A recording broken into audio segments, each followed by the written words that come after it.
prays for God after weeks of intense battle. This is the much-awaited recapture of Sudan's presidential palace. One army, one people, they chant, as a medley of career officers and recruited revolutionaries. The close to two-year occupation of the capital by the paramilitary RSF has made this reclaimed symbol of political power sacred ground. They roam the complex that has been relentlessly bombed by them for 2 days straight,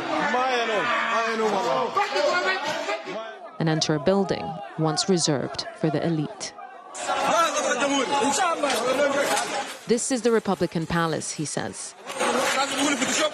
In case you say it's Photoshop, look, this is the Republican Palace. Sudan's state broadcaster is there to mark the moment and display the now brutalized building, gifted to former military dictator Omar al-Bashir by China.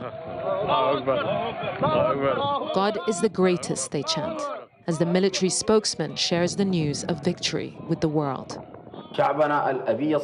In an historic, heroic, fierce battle, our forces today culminated their successes in Khartoum by crushing the remnants of the militias in the centre of Khartoum and the presidential palace compound, which symbolises the sovereignty, pride and dignity of the Sudanese people.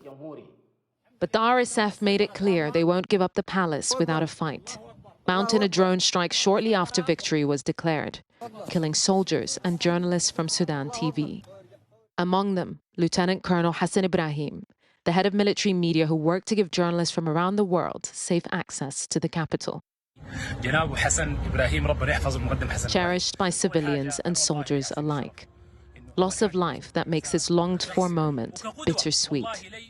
Sudan's young men stand unified by a war that has taken so much from so many.